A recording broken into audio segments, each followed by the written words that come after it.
Hey guys, welcome to another video, and today I'm going to talk about the full self-drive beta that we've all been seeing for the past couple of days, couple of weeks on the internet in all kinds of videos on YouTube and Twitter. Now, when this will come to Europe, then it will have to adhere to the UNECE regulations. So the question I asked myself and I want to share with you guys is, how much of this will actually come our way and how much will the UNECE actually block?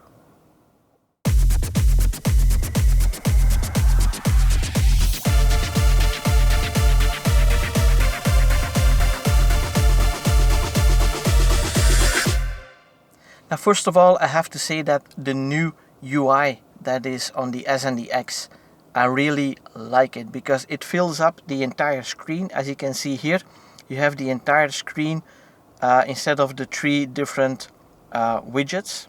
You have the entire screen that is displaying all the FSD information. Now, I would very much like to have this information and this screen regardless of having the full self-drive, yes or no, because this would explain a lot of the behavior that I'm seeing in my test videos. So for example, if I approach that roundabout that I've been testing a couple of times, how does it perceive it? Does it actually perceive the curb? Does it only monitor the white lines? The same with the S-curve, for example. So some turns, some curves, it actually slows down. Why doesn't it slow down there? Does it see it differently than other curves?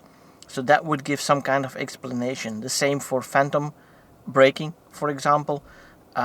It would have to show something on this screen that triggers the phantom braking, and that would explain a whole lot more about the behavior of the car.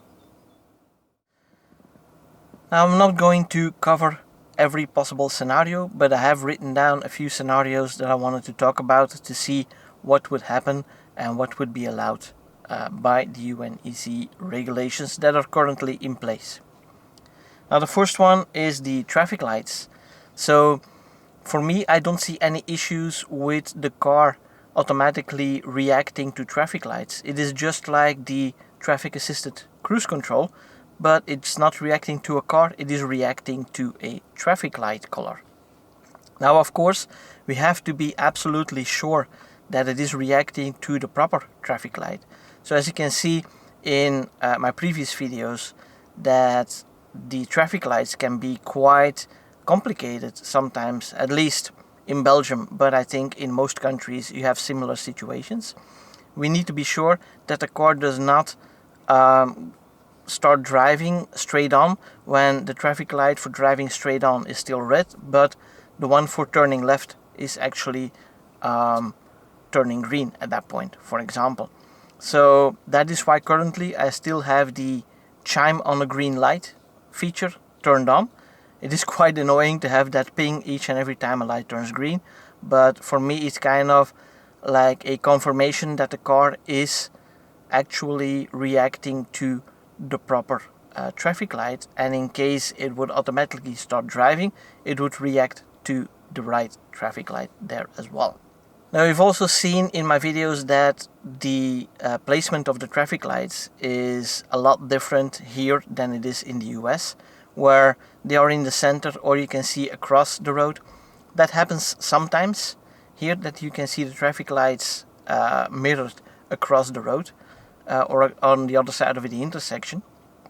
However, most of the time they are just right at the start of the intersection, and the car can't see enough of the traffic lights to actually know when it turns green.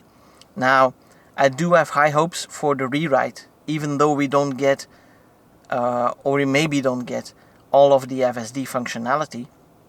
The rewrite still stitches all 8 cameras together into one single surround view image. That means that the side view cameras, the ones on the B-pillar, they will actually also be used to monitor the traffic lights, and that should clear up and help already a lot. Now, for roundabouts, it's a different story. When you have the basic roundabout with a single lane or no lane markings and a wide lane going all the way around, it should be no problem. and I think that the FSD that is coming to Europe will actually be able to tackle those situations. Now the problems arise when you have roundabouts that are looking like this, for example, where we have multiple lanes on the roundabout, and to get on the roundabout you also have to cross a bicycle lane, and that bicycle lane and people on the roundabout, they have the right of way.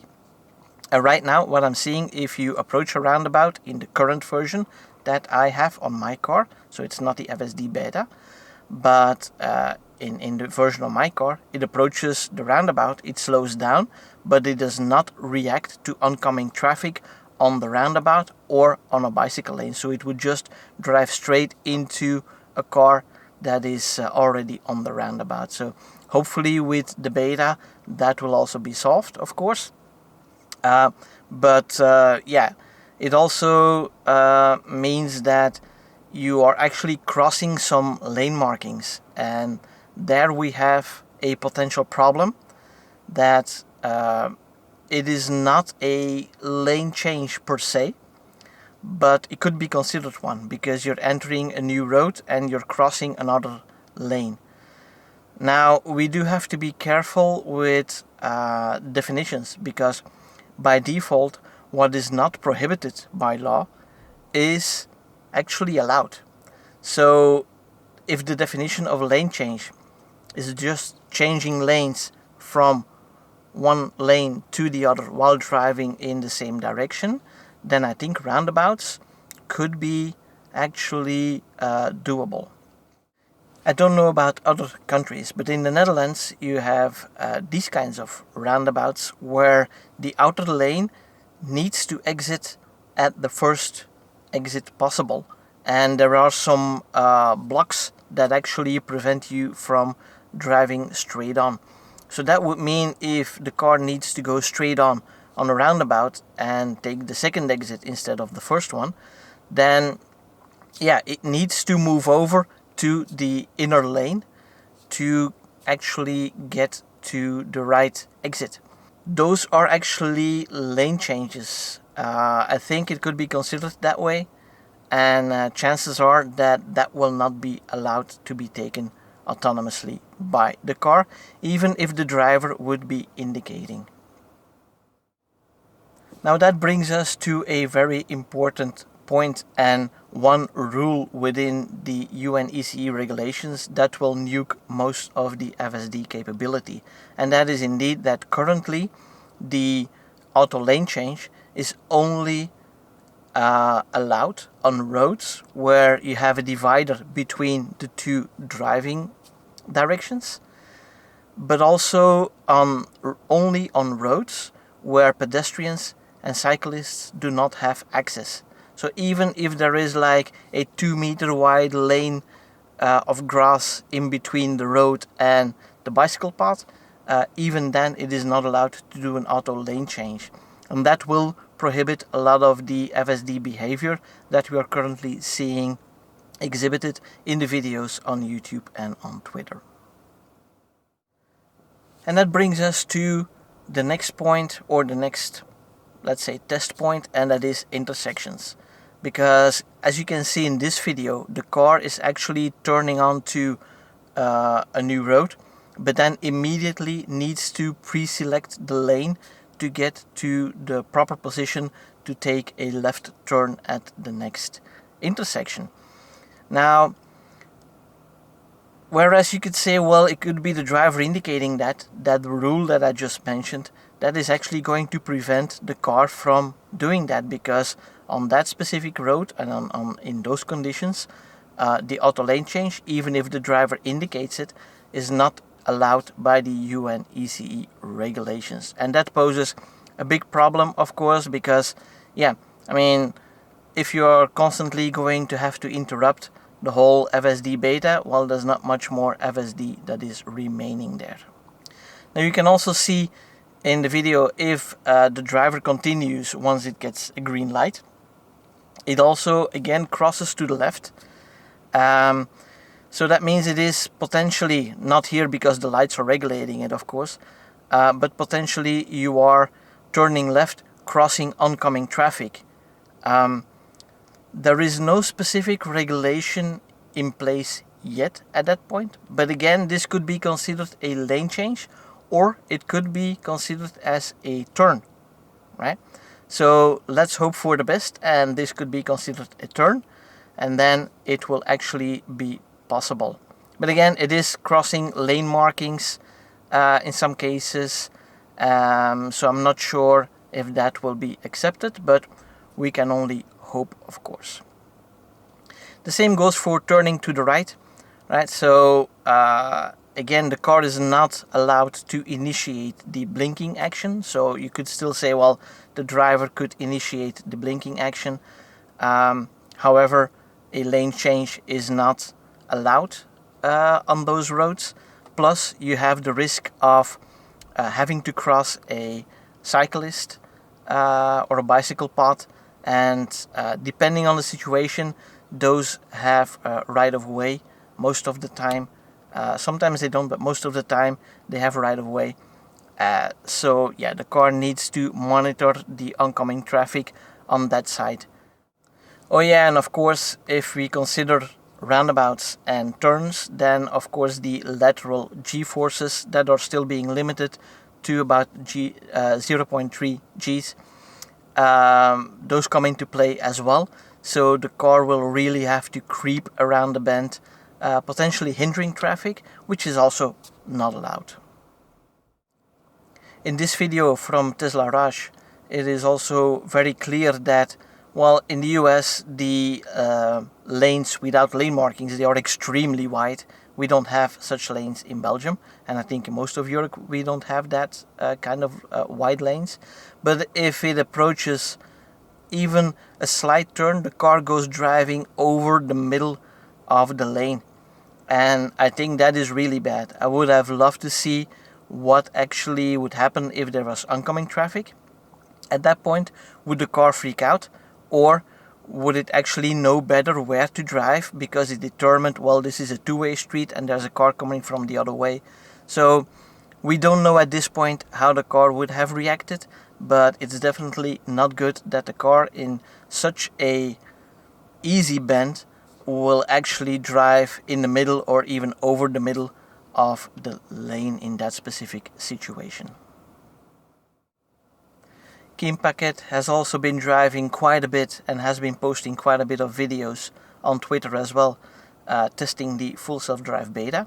And I'm really happy that she actually decided to drive into really narrow roads also. And that resembles more what we see every day here in Europe. And I have to say, it's really interesting to see. First of all, the car is really cautious at the moment, which I like, because I wouldn't be driving that cautiously myself, but at the moment it is beta, so I wouldn't trust it if it would drive any faster than that in those conditions.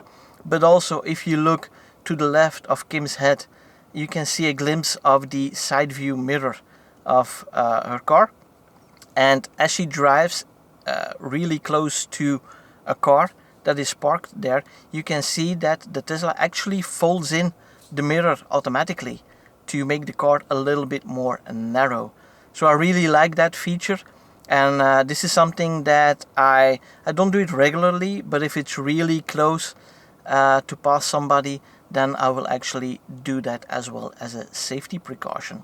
So yeah, that is something that I really like, and I would love to see a lot more driving in those narrow roads with taking turns, and what happens when there's a cyclist or when pedestrians are crossing the roads when you're taking a bend at the same time, for example. So that would be interesting to see. Now there's another video by Kim where she actually drives past a truck. So here there's a truck parked, or a car parked, and the car actually makes an illegal maneuver by crossing that double line there. Now, of course, that poses an interesting problem, because what should the car do? Should it stick to the law at all times and then just be stuck behind that car forever? Or should it drive as most owners and most drivers would actually do, and get around it, because you know that the car is parked there. Maybe that car was parked illegally there, I don't know at that point, but I can't stay stuck there forever, so I have to pass it anyway. It was also interesting to see that there was oncoming traffic, but I would have loved to see the same situation a little bit later, where the car would have to wait for the oncoming traffic and then decide when I can actually overtake that parked car. That would be really interesting to see. Now if we take this specific situation and we go again back to the UNECE regulation, then it is clear that this will not be possible here, because the car is exceeding a lane or is leaving a lane on its own, and that is not allowed by the UNECE. So even when you're driving on the highway and the side collision avoidance kicks in, the car can move to the side to avoid it, but it cannot leave the lane according to the UNECE regulations. Now in this last example, you can also see that Kim is driving and she is taking a right turn on this intersection. Now the interesting part on this intersection is that the car is actually not exceeding any lane markings. So on this intersection there are no lane markings, and I think up until the pre-sorting or the pre-selecting of that exit, it will actually be fine, because the car is not leaving any lanes or is not crossing any other car lanes or potential oncoming bike lanes. So I think that would be somewhat doable. And then again we come to the question that turn to the right is basically following the road, but there might be oncoming traffic from the left. Is that going to be allowed, yes or no? I think that's a really big gray zone, and I hope that it is going to be allowed, so we can actually gather that data to prove that this is a safety increasing function. I do want to make one point very clear, and that is that the current FSD beta is still only a level 2 functionality, right? The autonomy levels, they actually don't mention anything about the car's capability.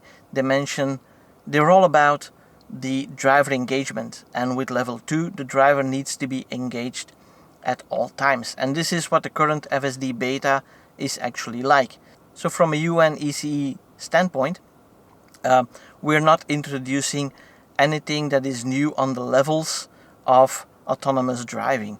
It's just more functionality, more capabilities on city roads that we have here. And currently it is only more or less regulated towards driving on highways. Like for example with that auto lane change, that is prohibited on local roads, but taking exits, that is something that can be done autonomously. Can we pull that same line and the same direction towards taking turns on city streets?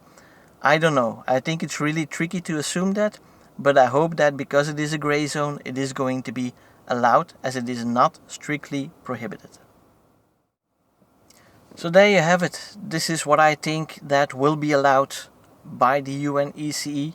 A couple of gray zones, but especially that lane changing is going to block a lot of functionality here in the European continent, unfortunately. But even if we don't get the full functionality, getting that 360 view, that 360 stitched camera view, that will help a great deal with phantom braking, with the trucks that are moving in the wrong lane, or the car thinks at least that it is moving in the wrong lane, with looking at the traffic lights, so all that kind of stuff. I have high expectations for that rewrite to improve the car, even though we are not going to be allowed the full FSD functionality. And as always, if you like the video, please give it a thumbs up, and don't forget to subscribe to the channel and make sure you click that little bell icon so you don't miss out on any new videos. And for now, thanks for watching. See you guys in the next one. Bye bye.